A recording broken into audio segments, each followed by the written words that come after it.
Yo vai lo mātou atua. O le atua so I fuala o fio. O le atua sili ese oe. E le aise e te lua tutusa. E le whātusa ina fo ila o fio I se mea. Mātou fia I le nei tai au o wa mātou iai luma o la o fio. Mai le mawhai lawa ona e tu ua I mātou. Te mi maso o lo mātou wola. Mātou o mai e whaaftai atu I la ua fio. Ona loa lofa ma loa ngalelei. E muli pea I ante I mātou I aso taitasi o lo mātou wola. Whaaftai loa o ino I mātou. Whaaftai lo whaamalamalama ino I mātou. Ina ia tu mau pea lo mātou wola whaalangolango ma lo mātou whaatuatua I la ua fio. Au wā oia o le atua soifua e whaavavau. E pule au oia wā oia o le amatanga ma le ngāta anga o mea o malama. Whaafetai le atua mātou o mai I o luma. I o mātou langona ina la ua fio mai loa oia o mātou tangata. E le o oia se atua e te whaatasi mai a te I mātou ona o taimi whaapenei. A oia o le atua sa e malutia lo mātou ola ma e iai mea sa mātou iai. O le mafua anga fo I lea. O le nei maftanga le nei tai au.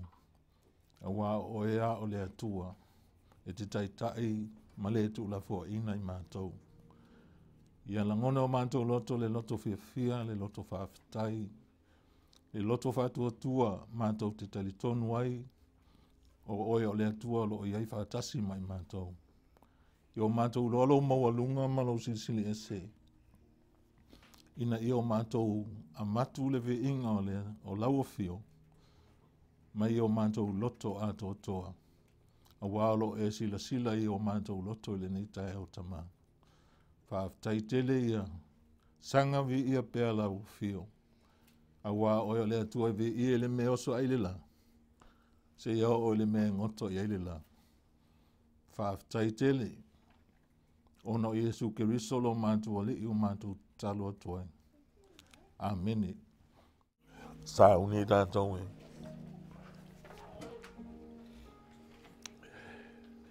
Tala noa mai le atua e ala ilana upu. Moi tātou. Na whamawhaile nei vai aso mo mawhau le. I le atua. Ma whamatālanga o le atua.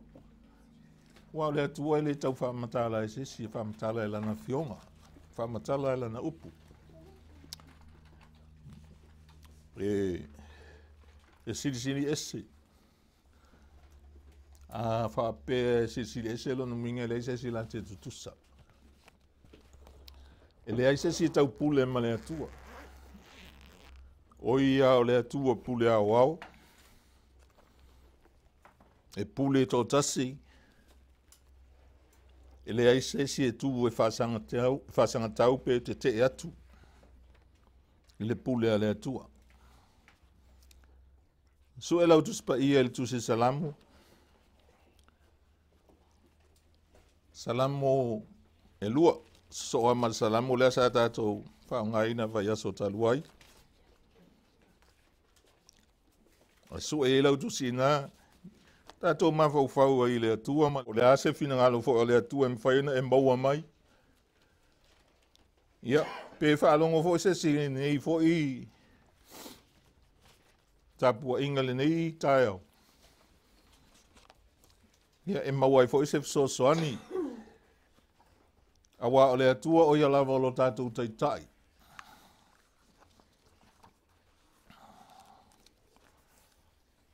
Pe ana whai mail tuspa ia sa iai o tātou ta mai le tino. Sa tātou whaalongo fo ia te ia se vaitaimi. E tau mai le meo le vaitaimi e le tu mau. Nau ni tamana tātou ola mai ai. Sa tātou stai fo iai a la tau whatonunga. Whai mai le o tala le apostolo Paulo e le sili ea on tātou whalongo. Mausi stai ta mao tātou wanganga tātou te ola ai. Whaaftai e le atua, whaaftai le atua i le soaswania le atua ia te tātou. E so so ale salamu na mo moale an sa tātou tal noel vai aso lea. Ia, man salamu le lua. Sa tātou tal noel vai aso lea. I le i ala e lua o ala e awala e lua o le ola, o le awala e te ola mai manuia ai. Ia, ma le awala vo e te malai ai. Whaamu ia leo whaisa la mo i tangata, whaamu ia tangata e le sa wali filfilinga e a mio leanga. O le mewa uto e amai ai upuna. O le whaapalangi ina, o le salamo le na ilana whai upunga e whapea, o le whaonga mai e le whai upuna mua mu ia tangata e le sa wali filfilinga. Whaonga le upalangi o le council. O le whasa mua fo yo e whaarilu e le upuna me o whautuanga. O le e fo e whautua ai o e le tangata. O le mea fo ina e alaina maa losi le o le mea se loto tangata. O le whautua, amen, Ma tau mawhai e toso atu e o. O le peifolela se mea wai ei a tangata e tau leo langane o meo le au whautua, councillor. Ia al tuspa ia fo ile e tau mai o Yesu le tatou fautua. E fautua ina i tatou.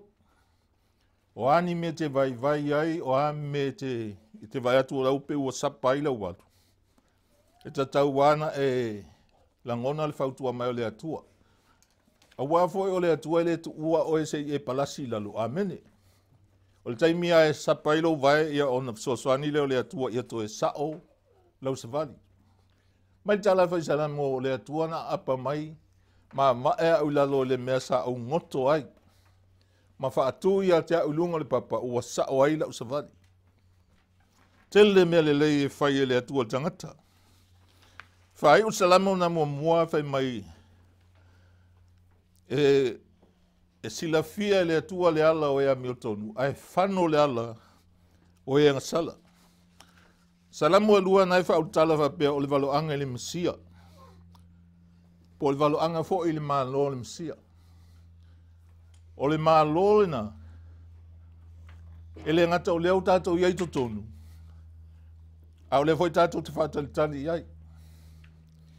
A wā a e su ele tusi e peru e whai mai. Bo tātou maua le mālo e le mawhai ona luluina. E leo whai mai o le a tātou maua. O tātou maua le mālo. E se mane le mena ia e loa. O lo e iai tonu le mālo lea. O le mālo e le mawhai ona luluina. E le ai se vevesi. E le ai ni whaingata. E le ai ni whawhita auti. Pau ane me whai e tangata ona maua le mālo. O le au auna i le atua ma le mingau. Aleluia. Au auna ma le ava i le atua. O le mena le ta umai ai awa ele o mai le malo le atua ma le vainga mata. Pauan me loia o el jangata wai tono le malo le atua o fu o lo wolanga. O le me voi nana tautala ai le Ioane el Baptiso i le au tu si upum la fo sei ona atu e fia Baptiso fai mai le o Ioane. Ia o tau fua mai ni fua e tatau mal salmo. E lema fai ona e o to tonu o mea fina ngalo ile atua ia oe. E au noa ma le mele o le loto fa mawalalo o salmo wa ilangona lo se. Na e tau talai fa pe Ioane o lo tu le toi le matau i ta fu o la au. O la au le fua mai fua lei. E taia malafoina i lafi. Tātou talatala noa la awa o le valoanga le malo o le Mesia. E telefo anisi salama o lo tala noa ai e winga le Mesia.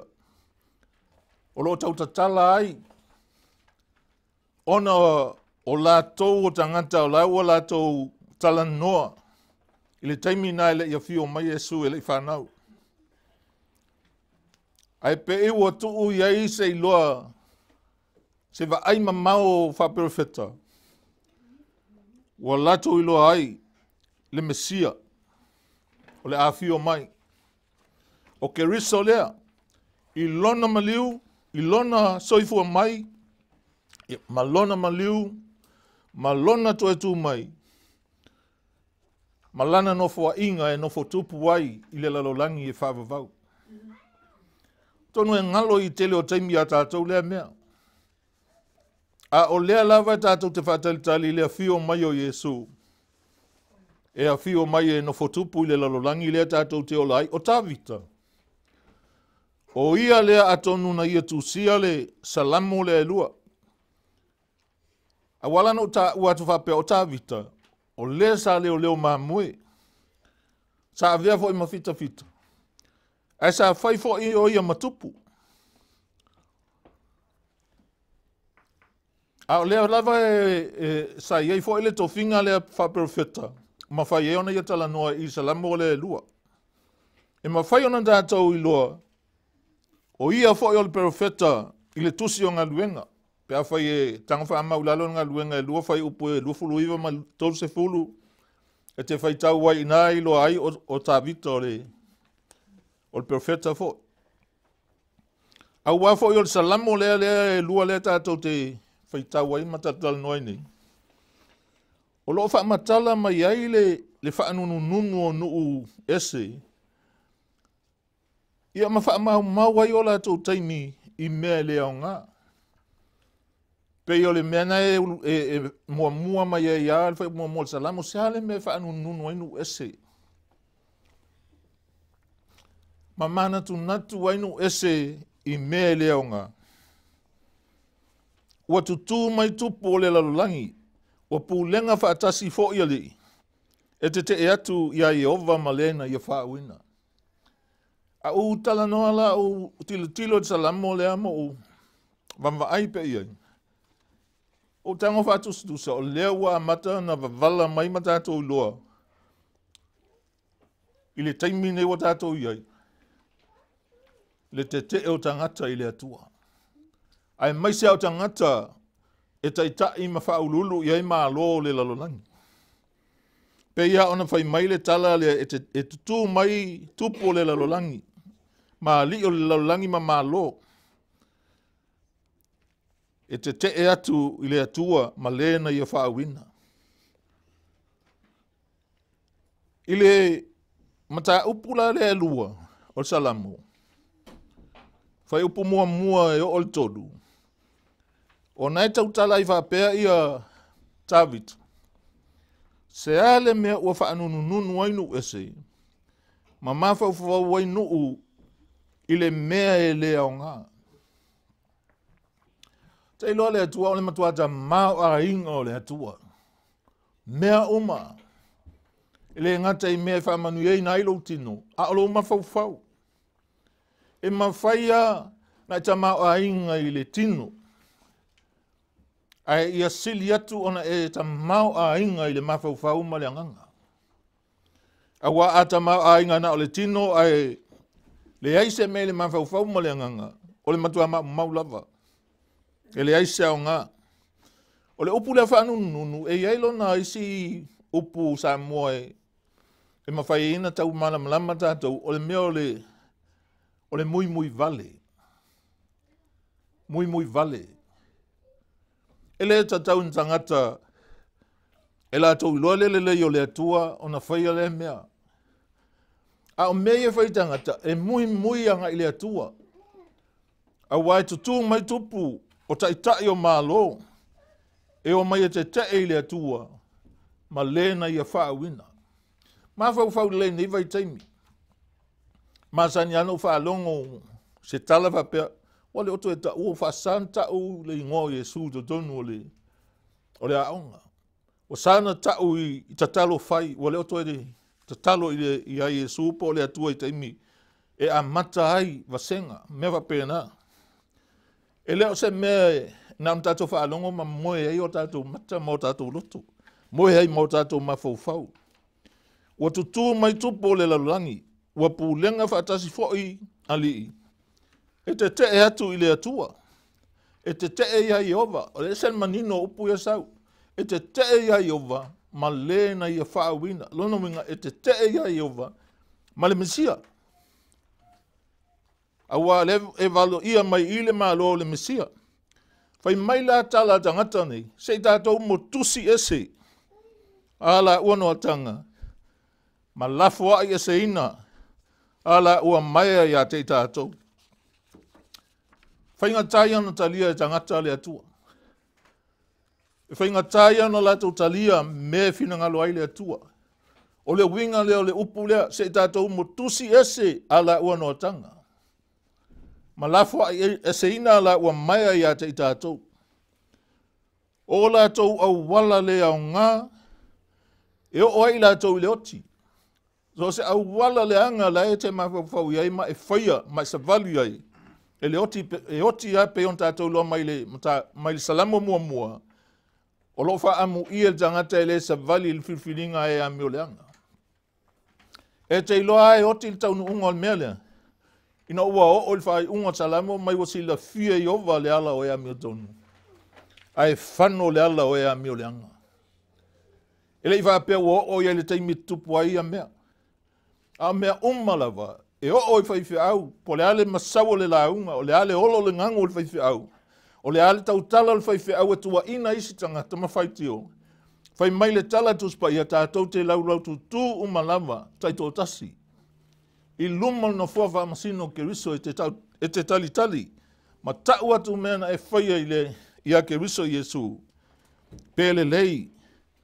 Pele anga.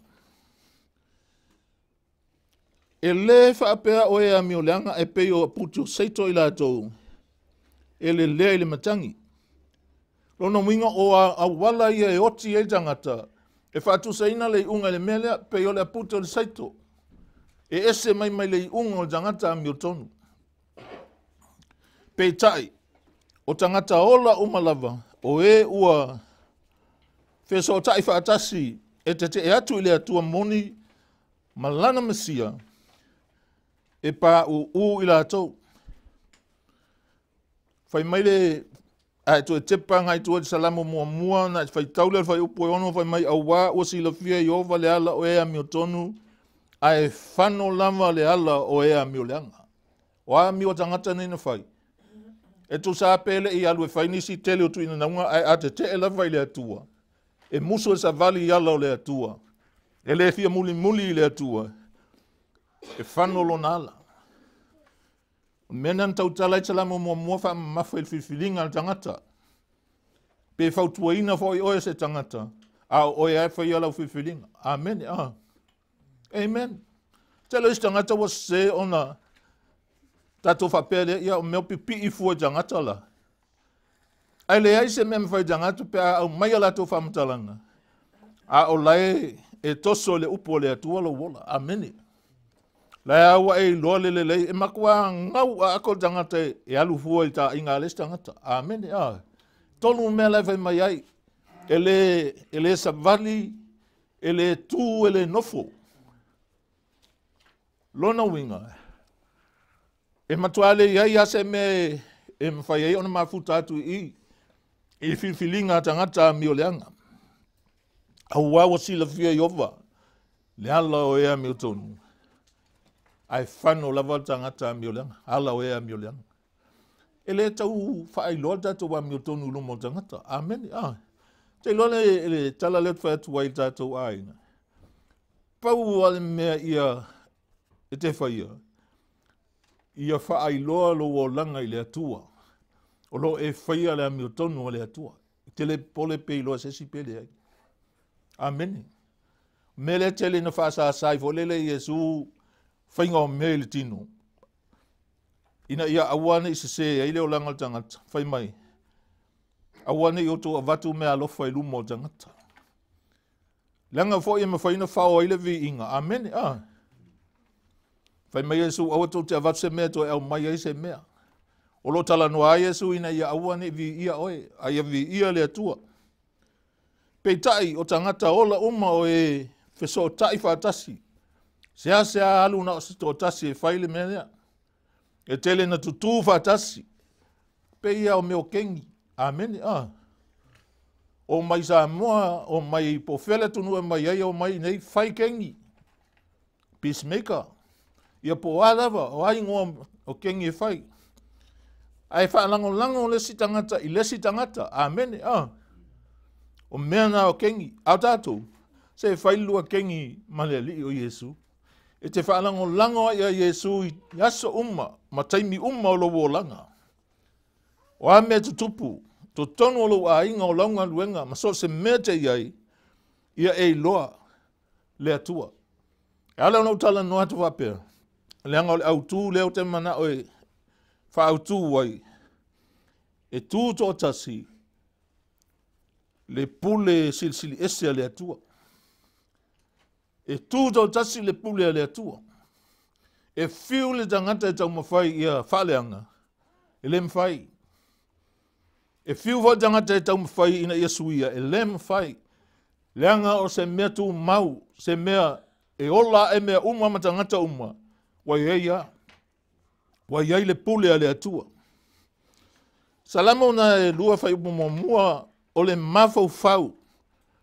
Tu sa le mafau fau na e tele na tau mai i tu salamo ia e lua. Salamo mua whai mai a mua tangata ele sa vali le ala o ia mi o leanga e mafau fau o ia tu la fono iova. O le mafau fau le voi tau i. O le tu sa le mafau fau o le veape lea i le upu e Peru. Sa tō ane pe si iae, mo se ilo i longa o se fuafuanga, o le mawhau fau. Tu sa o le mawhau fau e ngoto lon me ilo mawhau fau, lawa ilo le mea lea Amen. Wa ilo i se fuafuanga i tango e fai. Tu sa o le mawhau fau, o le veape whanga ioi ai le ilo i longa o le mea lea te mana o iai, fuafuanga. I le salamo la mua fai upu e lua. Ma nei al whaupunga aena unau o i el tūla whono i ova. E mawhau fau o i e lan tūla whono i le au. A toa male pō. O i. O lo whautua mai ai i winga. E ngā wai ai le alii.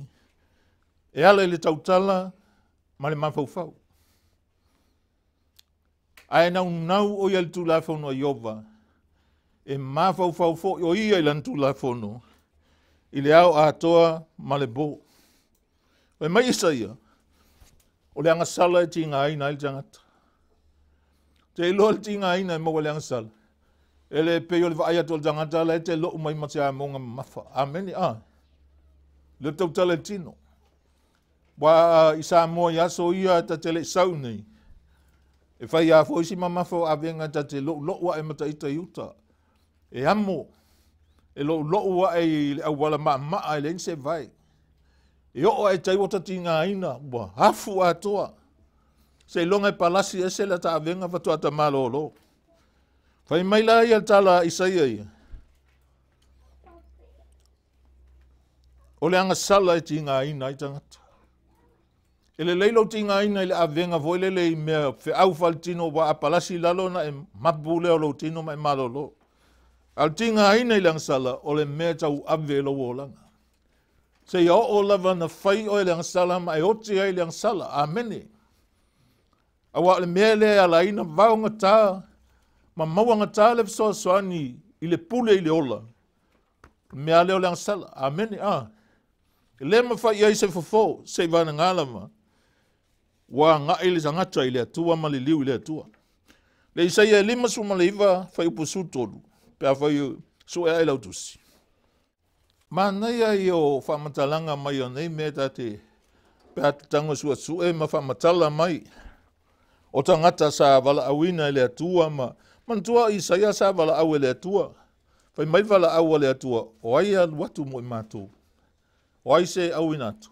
Tele i o mea whaalawe lawe o tātou tangata e whainga taina si ilo lima i le atua. Aua mawalau tusi i le Isaia lima i ma.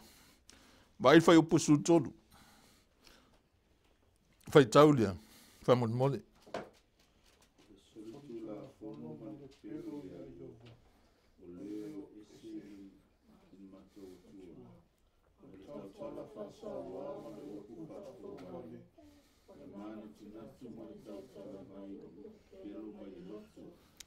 Tu se lai te leo tala noa i le atua. Amen.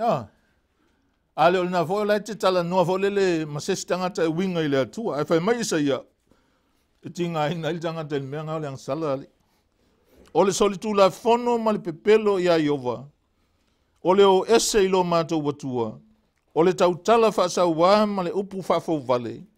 O le mana tu natu ma le tautala mai i upu pepelo. Mai tono le loto. Ono minga so sta ngata whapea se selo na o langa i lumo le atua.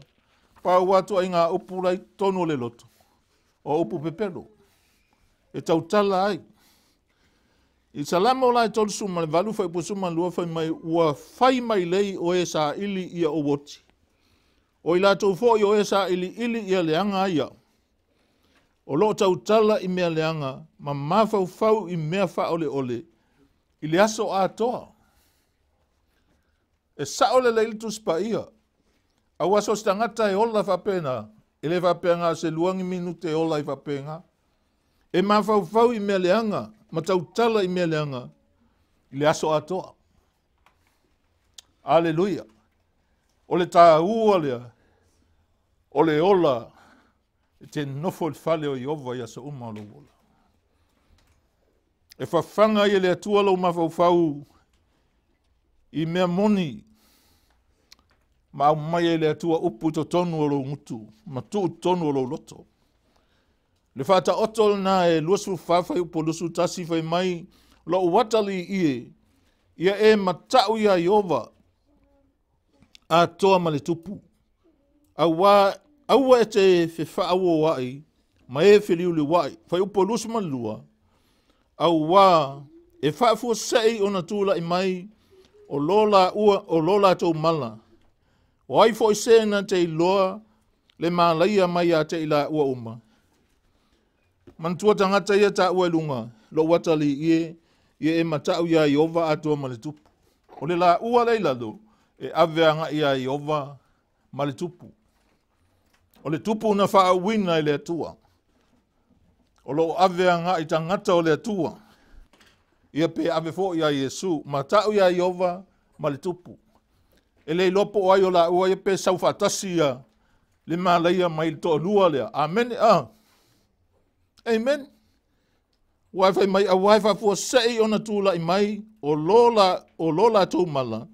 O ai foi se na te loa le malaia mai a te ila ua. Mai a te ila ua uma. O se mea lu ia i o tātou loto o ma tātou mawhau wai. Mawhaftai le atua i la nami o tonu. O le valo anga le mesia ma le whaali o le pule silsilia le atua. Le tātou te tala noa ai. A wai le ai asa si pule e tū ma le atua. O tā ua o tangata na whaia e le atua. E pule ai le atua, e pule e tangata uma. E le ai amas tangata e tutusa ma le atua. Matua le ai asesi. O tā ua o le talamo lea, e wheso o ta il to finga whapitoa. O se tupu. E tupunga mai le aingo tā vita. Ma whaailoa mai ai i o tātou mawhauwhau. Le tā ua o ngā luenga. Whaapitoa tupu umalava. E tu tupu mai le aingo tā vita. Langa fo i o le ainga wa uman whiwhilia le atua. E tu tupu mai ai tupu. Amene. O mai e whapitoa la tau ngā luenga e whai. I tu tonu o le mālo o Israelu. E le ngata la ilena e whai mai. Ma tu uina mai ai le wha moe moe le lei. Ma le pule ato atoa i se tasi e mawhaia. O na wha awa uina le mea i wha moe moe i ai le lei. O le wha moe moe le lei. Ia au maia. Ma lo uma o le lalolangi. E wha maua lalo i le pule. Ma le maa losi sili ese o le atua. Po le wha le anga ina fo. E lua mea na. O le au mai o maa lo e o mai e wha maua lalo ma ifo i le atua. Ai ale ai. E wha umatia. E wha umatia.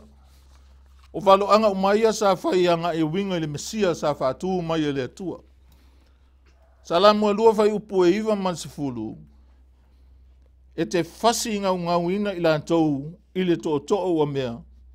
E pe o le ipu, ale fai ipu o mea, e te nuti li lii a te ila tau. O le nei, o tau tu pue, ia o tau wata mamai, ia o ina foi o tau wha masino le lalolangi. O tangata ia ave ile ava ma le wha alo alo, a tangata il tino ma le lalolangi. Ano nofo ma ino fua wha masino ma le mawalulungo la tau nofo ari. Kua joe a pa ili mo aulu o tangata, ili totolo i lalo, e wha alo alo. Ai whai mail tuspa ia, o le nei o tau tu pue, ia o tau wata mamai, ia awa o ina foi o tau wha masino le lalolangi. A maua e aesesi pe te wha masino, po le ale maua lunga o le matai na i te matai ai, i te le sao i le langi.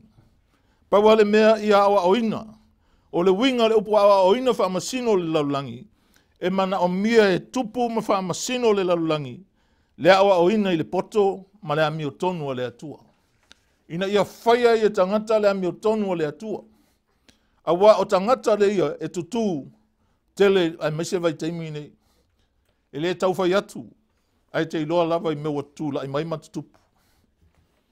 A pi o la vainga le whamasinonga, e le o te te e tangata le whamasino, ai o te te e i le atua.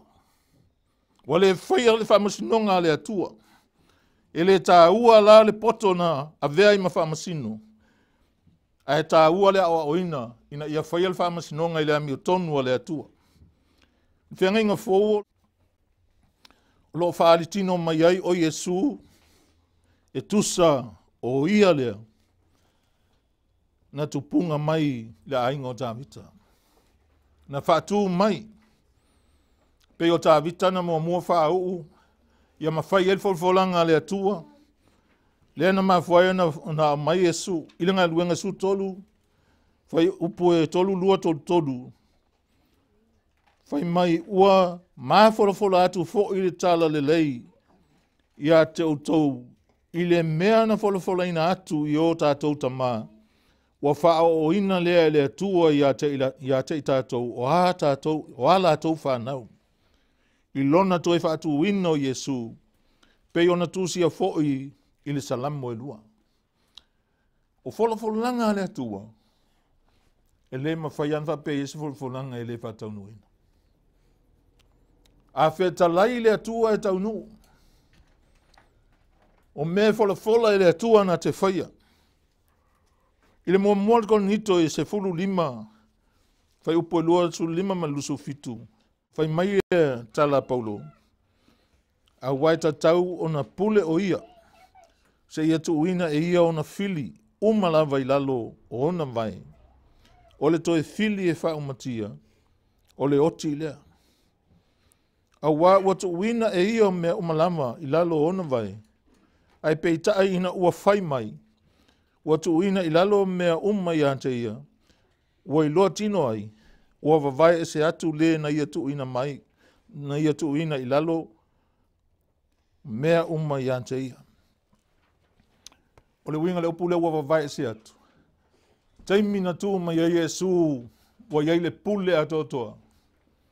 O le atua ana ia tu ua mea i lalo ona ao. O le atua lava na whaia mea anga ia Yesu Keriso. Ai ina ua tuu mea i lalo na vai mai whaapunga le i. Ua vavai atu le na ia tuu ina i lalo o mea ia te ia. Na utango sue. I le whapeo o la vea i male atua i mea ia tuu i lalo o vai o Yesu. Le ai. Ua vavai ese. O ia na whaia mea mo le ali. Sa lo i ai lo uloto. I le silisili ese o le atua ma le maualunga o le atua. E ui lawa foi o Yesu o ia le alo o le atua. Au mea sa di ali lona o langa, sa wha atonu o le atua. Ma whaia e le atua. A wafo i silisili ese a le atua. E le ai ase si e tutu e pū lenga whatasi ma le atua. Le peru mua, na itusi ia e wha maoni ai. E peru mo fai po lima a wa o ana fe e ana fe talai atu ai o ia i se tasi o le au angelu, o lo watali oe, o ufa naua oe i le aso nei, i le malea, e fai iau monatama, e fai foi o ia mo watali. E peru lima fai upo lima, e fai pia foi ke riso, na le fai mawalunga ina o ia e ia, ina ia fai o ia ma fai taulanga sili. E le fai pia nga oso mai a Yesu oso kwa ia pule malosi, la kwa kule tu langa o fai taulanga sili. Usa o le atua la vanga wha lango ia ima wha moe moe e tō whinga le atua i lona o langa. E uia o ia o le alo, o ia fo o le atua. Ai wha longo fo, whai mai, e wha pia fo ke riso, na le wha mawalunga ina o ia e ia, ina ia whai o ia ma whai taulanga sili. A o ia sa whetalai mai a te ia, o lo wata lii oe, ua o wha nauma oe le aso nei. O se lui, ma se whaasi nonga mo dato wolanga, whaalango lango i le atua. E ma whai ona tō fia o e tangata. Ia e tofi lunga o le ese o manatu. A o tō whinga le atua, e le ai ate si whala vilavei. E whaatua o e le atua, tu sa male mea laifi na ngaloa, i te le tau whaifo e le atua, vatua ue, whawhai fiau. Po whea lava le mea e te ngalue i tau tonu o le ngā luenga le atua. E leo se mea maua lalo pe whatau waa i luma o le atua. Pau wale mea ia ngalue mali wha maoni, ngalue mali mautinua o le atua na tu ua o ina. Amen. Amen. Praise God. O le atua. O ia e ou le mana mali malosi o malama. E le ai se tangata. Po se mea mawhai o na whaatusa ina ia ile atua. E ui lava ilea, pe ta e manatu mai o ia ia te i tātou. E ui ana silisili ese. E ui ana pule mea uma. A o lea lofa o lea tua. Le manatu mai ai ia te i tātou. E le manatu mai ia oe, i sesi vaenga o lo wolanga. A e manatu mai ia oe, ina ia sa o loto. Ina ia vea oe matangata manu malo. Te le to ilalo i se mea tasi. O loa tua. O le atua silisili ese lava. Amen. Te loa ele o stangata le atua. E le whaia fo i tātou le atua e pese i o tangata. Wa tele o tangata whao laina. E vivi i le atua. Ai a tau le atua te awa nanu whai mai. The man upstairs. O aile man. Man o tangata na whaia. Amen. O tātou e tau o man tangata na whaia le atua. Le atua. E le whaamata lawa pēnā. Fai matus pa ia leo se tangata le atua. O me foi nai le pepelo i le atua i anfulfulanga. Ai whalango lango la i le atua. Lo e whalango lango se atua e silio na malosi. O lo e whalango lango i le atua wha maoni. Lo e whalango lango i le atua e tumu i le alofa. O lo e whalango lango i le atua na te wha tumu oi. I mea le lei lava o le olanga. Ma au mai ia oe le malosi. E wha wawa i pēla wa unanga o e ola i le lalolangi. Fai maile fai alinga le asfurui fai psulima. Wa watu fo ile pelu. Mele atau te iloa ile matau tio le atua. Te iloa ile yamastanga te sao luma o le atua. Wa watu fo ile pelu ma ai. Mai lona fofonga. Te iloa o le pelu. Ele tau le upo le atua o le pelu. Amen. E sao. O le upu. Wa watu fo ile pelu ma ai. Mai lona fofonga. Ina ia whai ai e ia, ina ia whasi ai e ia, ina ia tai ai e ia o nu ese. Po nu uma, e pule foi o ia ia te ilatou. Ile to o mea. E soli foi e ia, le soli ngā mine, o le to a sama mafa o le atua, e ona le malosi umalama. Pai le pelu le whaunga, le pelu foi nai tau antatou le tau whaunga, o le upu. O le upu o le atua. Ai tau tala i le upo le atua o se tangata e te le to ilalo. Ai to ilalo ai mea vai vai. E to ilalo ai ami o leanga ma mea se. Amen. Alleluia. Praise God. Ma le loto wha maua lalo i luma o le atua. O ia o le atua e silisili ese lava. A oe o le tangata whatau waa lava. Ua whaau ngā ina i le atua. Wa whaia oe matangata au ngā ona o le atua. O le atua, e ou le mana ma le malosi umalawa. E le ai se tangata po se mea e mawhai, ona whaatusa i ai le atua. E ui lavala ina peisea i e manatu mai o ia ia te i tātou. I tangata umalawa taito tas. Tātou te le whaamatala ina ai le atua. Le sisili ese o le atua. Ini mea ngata mai eilo tātou mawhaia. E leo ni mea te whaia whaamatala ina ai le atua. Ia po o e te whaangata mai foi le atua i lo iloa. Ia ma upu umalawa o le tātou ngana. Po o le ale lo iloa upu umo le ngana. Ma mea e te whaia i lo marosi. E le whaamatala ina ai le atua. Le mawhai. Na paune mea mawhai ona e whaangata ina le atua. I lo whaatusa tusa ina o le atua. I mea te malama i le tino. E le whaatusa i se mea le atua. Po oi la tau lava fo'i. I o la tau lava. Bo al tō telo tangata o tātou. E o ese ma le atua pei al mea lea. Na whai le auri i leia. Whai mai. O te e le atua. Ma whapea o maia. Se i o tātou talai ese ana no tanga. Ia maavi ese. Lana taita inga i o tātou o langa. Hallelujah, praise God. E mawhai e le atua ona whasa o loto i tātou. I so se awala. Mai e soi lea o fio le langi. E soi lea li i manatu. Whenumi ai ma le mautonu.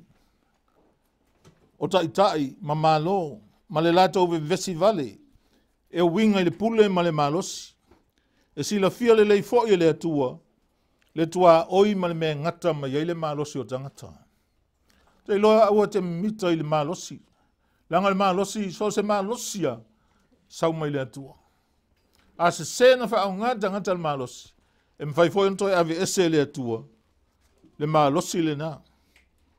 O tupu mataitai o malo umalawa o laulangi. O le atua, e le aise mea ngata mai ai. O ala tau whainga e whai, fia sili ai lunga, e fia tau ta uai, e le ai asesi e sili ai nai lo le atua. Whaftai le atua, mai le isaia le fase fulu, whai upo e lufu lima. O le nei, po ai ea tau te whaatusa ia. O le atua o lo whetalai. Sa awala mai a Isaia le whetalinga lea. Po ai tau te whaatusa ia.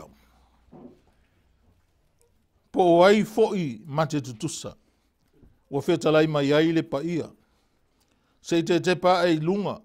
Ma utau wa ai. Po ai ea wana whaia nei mea. E te iloa sisili ese o le atua. Pea whai tue whaasolo ma whauwhaunga mai mata i le lalolangi. Ma mea na whaia le atua. Ma whaatumu ai le lalolangi. O aina whai. Na whaia le atua. E le aise pūlenga whaatasi. Ma le atua. Pe na te auina le atua. E le aise tasi na te mawhai o na whaia. E pei o na whaia le atua. O le winga le ele aise sila te pūlenga whaatasi. E le aise se tutusa ma le atua. E le aise sina te oina le atua. Ai na le atua na te oina jato uma lava. Ma ta ngata uma o le lalangi. E ma whai e le atua. O na whasa o loto oe. Ina ia avea oe ma ta ngata moni lava. E tusa. Ma le mea na whai ai oe le atua. E le whapea na te ia ua e iai lalangi. Amen. E sao. Ele te ia wa e ia lalangi. Ai ola mai, ma fo ai mai o ele atua yo madua. O la ia fo fuanga le atua mo oi. E fa o ngai oi. Ina ia vea oi matangata te fa lango. Ile ma losi o le atua. A fai te fai se filfilinga ile va. O le te fa tua ina, po le atua, po tangata, ia po malo. Fili le atua. O le whiwhilinga lava tauna e whaia whiwhili le atua i so se mea lava. E lea o le whiwhili o le atua ina ua e mana o se mea. Amen. Whiwhili le atua ina ua e loa e lea se si e tusa ma le atua. E lea ia ma se si e tusa ma le atua. Whiwhili le atua e lea masalsalo i e lau loto. Ai e loa e lea se si e tusa ma le atua. Na o ia whaia. Na o ia fo ina whaia le lalolangi. Ma mea o lo tumu ai. Na te sila fia malo umalava o le lalulangi. Na ia sila fia malo umalalulangi. Ai le ia ini malo. Aisa, na ia fia malo. Fia le atua malo umma. E o lava ia Samoa. Na fia le atua. Ile mwhai lanta tō tutu whatustusa. Pei fōlinga tutusa tātou ma le atua. E leo se tangata le atua. E leo se tangata. Pe tai o le loto mimita, o le wha mawalunga, ma le fia pule. O le mafua anga lea ua fau vale ai malo. Ia mataitai o malo. Ma latou tau mawhai ai e momotu ese i latou mai le pule le atua. O le winga leo le laina na o mai se i tātou ave ese noa tanga. Momotu ese ana noa tanga. Ia ma tala ese maia. Ana noa tanga ia te tātou. O le tala ua whailungo le fia usta i le atua. E le fia muli i le atua. O le fia pule. O le tātou lalolang. E toa tele ata i tae ua whaalele upu whasau sidi. E whaadia li ailo lātou malosi. O mea na mafu, e mea whita wa inga le lalolangi. O lea mea, e leo se mea fau, wa levan silfia le atua mea tutupu. I mafau fau o tangata na whai e le atua. E whaalele a lātou upu whasau sili. E whaadia li ailo lātou malosi. O e whaitala le aunga, e whaasangata wai le atua, ma tangata o le atua. Vai, a e loa o le tangata o le atua, e le mwhaianga le misi tangata e whaasangatau ia oe. O lai whaasangatau mai le lalolangi ia oe. O le ale mea la ino whai atwhapea, ia whaatunu oe, i le maa losi o le atua. O i tātou ia o fola lo tātou whaatuina. O ni mea le lei, wha le atua. A so stangata e whaalangalango, fola whaatuina o ni mea ma lato pūlea, ma vi i hai lato, e soia ia le atua. Langa fo i le o tai mana malama, ma o lo lato iloa, i le mea laisi le fia i le atua. E ma whaia fo i le atua, ona ave ese mai lea ma losi ia te i lato, o e fo vale. Pele au te fefe, au te pala ai, o a mea tutupu. Te ilo e tupu ale lua mawhitanga ma le atua mai wha alongo atu. Wa whai o e matoa, ona o le atua. Amen. Lese me te fefe ai, lese me te pala ai ai. Wa o ina o le atua, e lese me tau se hoti. Mawhau o tala na, e lese me tau se hoti. O le atua. O lona ingona tau ia mose i le amainga Israelu mai e kupito. O a o le ola. O lo o ola nei lava. Lona minga, i lese hoti. Awa whaatula salo whai mai Yesu. O e whaatuatua mai a te au. E uia ina oti e ola pia. So tangata, na whalau tele fo il tala na Yesu. Tangata uma e whaatuatua. E uia ina oti e ola pia i lato. O le maa losi sili o le atua, whaatu i lalo ai le oti. Aua le vele atua i o tātou mawhawhau. E pei o le tangata. I le mana o mia tātou fefe pe a mi tai mai. Ma whaailoa mai pūlenga sa ua. Ma le a mi o tonu. O pūlenga o whaavai e tusa ma mana onga. Whaapito o tangata. Ele o ni mea mauti noa. O mea umalava. Ia tātou loa mena, mea umalava o loo i a awa o le atua. Tā ua ia o le avea oe. A vea oe. E iai taimi te oti ai. A o le atua o le tamau tō wanganga. E iai taimi uma atua i tangata ola. Le matua. Ai a vea le atua matamai o tō olanga. Salamo e lua fai upo sultasi mazulua. Tilo i vai iai salamo nai lua fai upo sultasi mazulua. O le Mesia, au mai e le atua, o le filfilinga wha iloa mai, se o le ato o fia, se tupu, se tangata, na te whaataunu uina, pe whaao o le unga le mea fina ngalo i eile lei, o le au mai o tangata, o taitai o malo ma malo uma, e awewhea, e au mai wha maua lalo i le atua, o mai e ifo, o mai e puno nou, te lo e tuspaia tango i whaitau, e whapena wala au o whaisalamu. O maia i nā vivi i atu i le atua. O mai e pūna nou, ma ifo atu i le na whaia i tātou. Ia au auna ia i ova ma le matau. Ia e lo se whato nunga tu sao le atua mo oi. Le fionga le atua. Au auna ia i ova ma le matau. Ia fia foi ma le ngatete. Lona winga, e ele me pui ele fia. Amen.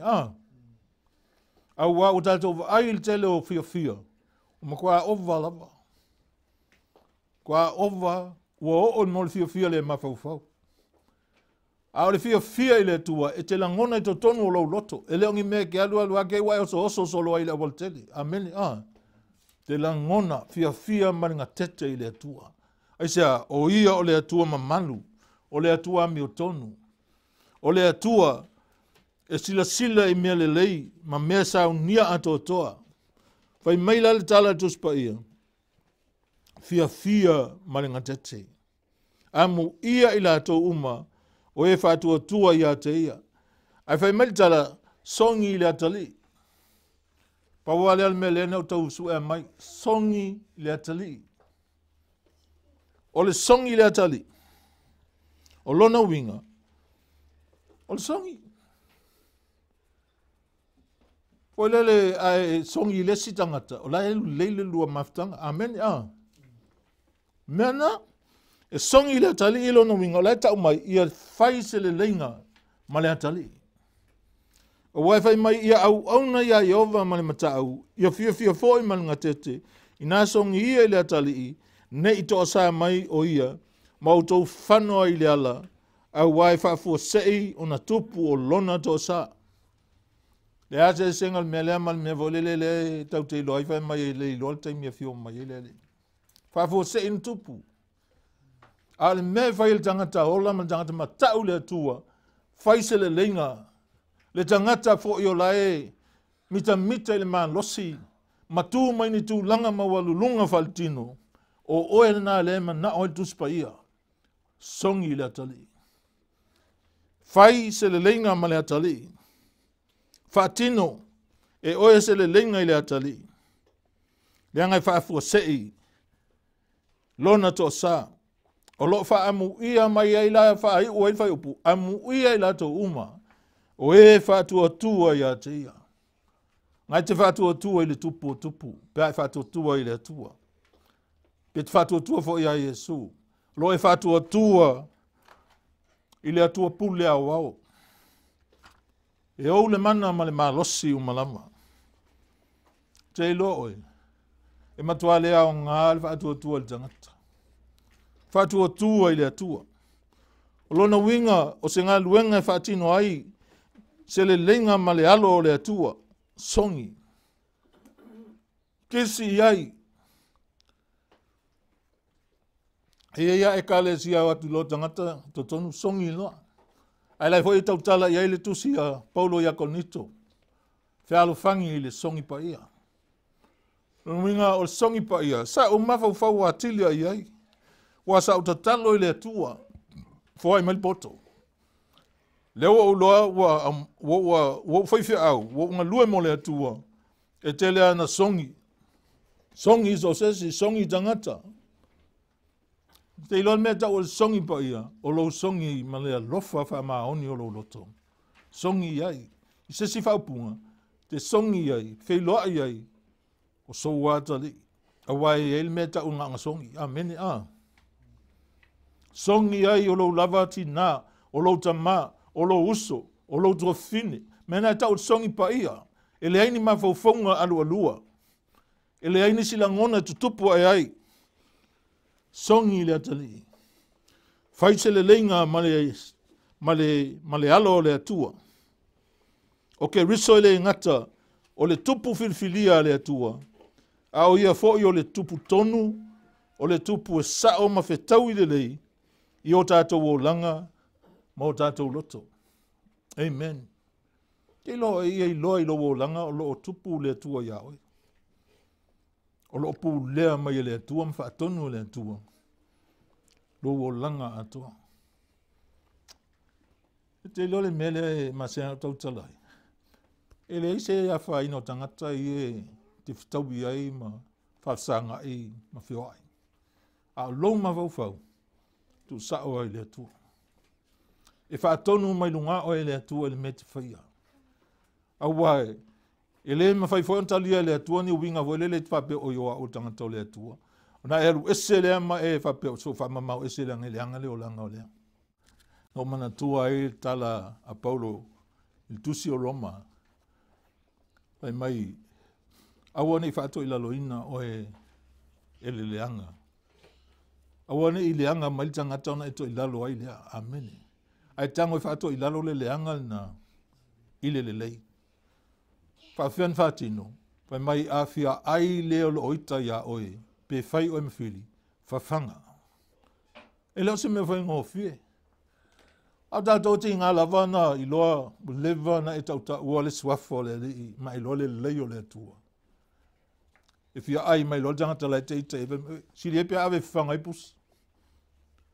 Sao, sao, mau mea ai. E te vai e selmana ia. Au al whato i laloa o e leanga. Tango e whato i lalo le leanga i le lei. A e whia le lei. Ai fia ola o il tangata lei. Tango e whato i lalo leanga. A fia ai tangata leanga. Tango e whawhanga. Te ilo o le mea tau tato whaia mea ia. E te tū luma o le tupu se taimi. Amen. Amen. E whamasino ina o e le atua i aunga luengan whai. O ke riso e le ngata o le tupu whiwhilia le atua. A o ia fo i o le tupu tonu. O le ale mea tupu tonu. Sa o le Yesu a vea matupu o lo loto. Vea matupu o lo olanga. A vea fio to tonu o lo loto.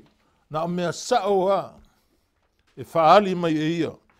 E tala noi to tonu o lo loto. A wai leo se mea voilele na ona iai ai tonu o Yesu. Pe o le mea ai. Le ia talia o Yesu i lo loto. O le ai ailo na nganga i to tonu ia oe. E fisosani ia oe. Iau whiwhiringa whai, whaatonu mai oe sa o ai o wala. E le ngatala o i o le tupu na whiwhilia e le atua. Ai wa aila na sau ai. Na sau e whai le mea whina ngalo iai. Le na awina mai oia. E ui na whainga tāle whaotanga. Ai whai maila na whetalainga.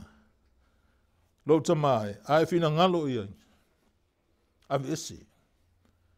Ai aua le whaia lo loto. A olo o whina ngalo. A o ia o le alo o le atua. O le atua le utino tangata. Se whata ita inga le leile na. Whaia Yesu matupu o lo olanga. E le misi. Pe ela wha manuianga le atua. I lo olanga. Le lei ale tātou woti wa umala tātou teimi.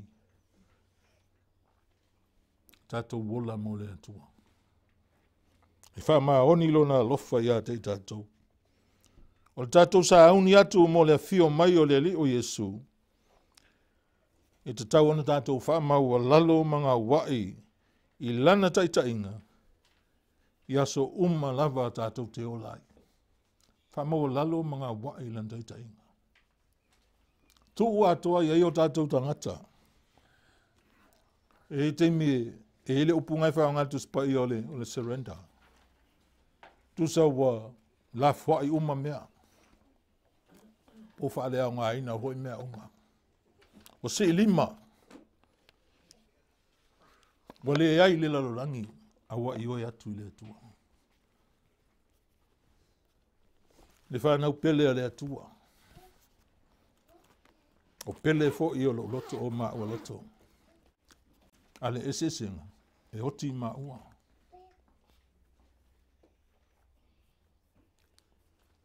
E iei taimi te le toi whalongo ai. Ai, o le hola whātua tua i le atua. O lo whai mai el tala. E uia na oti. E tau tala mai pēr. Aua ne ngaro. Upu le rei. Au mai e le atua. E le ngaten tātou lo ele sisi li esse o le atua. Pule a wau. E le ese se tusa ma le atua. Ai e sau ni ai tātou. Mo le afio mai o le tupu filfilia le atua. O Yesu Keriso. E no fo tupu i le lalolangi. O le tupu na tātou. Au na ai a te ia. I le ava ma le mingau. Ia fia mai o ia i a te tātou. A te whātumu ina i tātou. I lona tumu. Na te au mai ale wha moe tu tonu i o tātou loto. Ina ia whātumu ina i tātou i lona oli. Ina ua tātou whātua tua. Te iloa o janga te whātua tua. Oli ai lona o lang. Whātumu e le atua i le wha moe. Ma le oli. Tala na Paulo i a Roma i a whātumu ina o tau e le atua. Whātua tumu ina. Whāwhian whātua tumu ina. Ina ua e manao iai. Ina ua e fia i le atua. Ina e watu ulo loto atoa i le atua. Na tango leo le atua e whaatumu oe. E te vai me whaatumu oe oe le atua. E le ngata na whaatumu le whaamoe. Ai whaatumu le oli. Ina ua e whaatua tua. O ngā ruenga e whaia i lunga le whaatua tua. E le vai e mata. Ai tali tonu le atua. Tali tonu le atua. Fia i le atua. Whaftai ia o tōu. Au auna i le atua. Male mingao. Au ate au auna i le atua. Ono le tangata. Au ate au auna ono o tamaha. Whai le atua mau tamaha. Whai e le tala fo le Yesu awa. Alu se si a vala ulia o se mea. I te vala ulia ai oe. Ai latu. Latu lea nofo i tua. Aua le fia no nofo i mea sili. Wai mai Yesu ele leili sau o tangata vatu oe wha nofo i luma. Nei lo latu e masau luma lui fo tangata musu lo taringa. To ai loa umma la fia mea la musu e tangata wa i atua i tua dunga i toi sau i tua. Au mai o i tua. Au wala o le atua. Ese mana ia. Fōlinga le hanga i tangata. Ai ese le lei. Fai mai awana i ta ua sesi o so tau ao. Tasi lo o tau ao. Awa ta ua sesi o lo o tau ta maa. Mena e o mai tala mau whaalongolongo i tangata o tau whaifi au. O papa ma mama. Na tau lo leo lo ma fau whatonunga i a lele o Yesu. Tasi lo o tau ta maa. O le atua o lo ilangi. O ta maia ma tina le tino. Au tātou ta maa lava e whaamawalunga ina o tātou loto. O le atua. O le ta mao tangata uma. Awa o ia na whaia le langi ma le laulangi. Ma mea uma lava o iai. Mai leo Yesu. O se whaamawa lalo o ia e whaamawalunga ina. Au se whaamawalunga o ia e ia.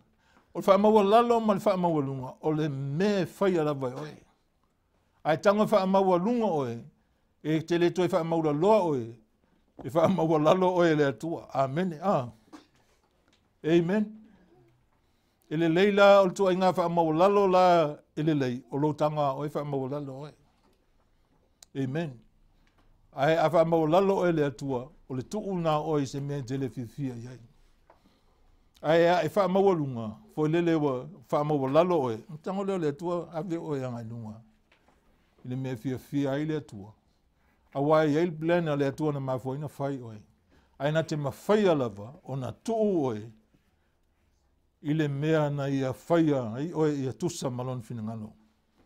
Pe ai ola wha mawalalo le tua. Te iloa, ele tuli se i tātou wōnia o ngā duspa ia. Au wawa ai to tonu o le mata atu i le YouTube. Tele o ngā lai whai mai ai.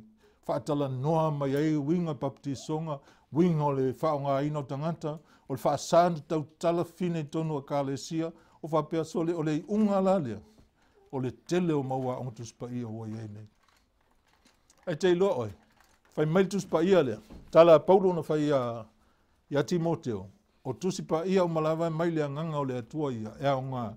Ea o ai, o ai ai, wha tonu ai. Wha poto ai lea mio tonu. Sa nial tangata o lea tua. Mosto ai ngā luenga lawa e fai. Ngā luenga nei. Te le tau waru lai wha lea o ngā. Ia o tusi pa ia. Ea o mai ai au me fai tonu. Le ia o ai. Amen. Amen. Alleluia. Tautua nā lea tua i o tātou wolanga. Tautua nā o ia. O ia o lea tua o lo tātou wolanga. O lo tātou tai tātou te le se ai. Sa whamamafa mai le tautalanga se tasirim. Ia tō whinga lea tua i tai. Whapea tautua nā o tō tai. Aina mawea na mango tō ifolo o mawhau tala a isa ia e whapea. O tala e wala mai lea tua ia Isaia ua whase se ina o tau. E o tau lava tai. E mai leo lea tua i lan whetala inga nā saula aunga i se taimi Samoa. I leo mai ia te au o tau tulu inga umo le lalulangi. E le whasi noa o e lea tua se lotu. Ai wala au mai lea tua ia o e te liu atu ia te ia. Tulu inga umo le lalulangi, tau te ola ai. Te leo le se lotu.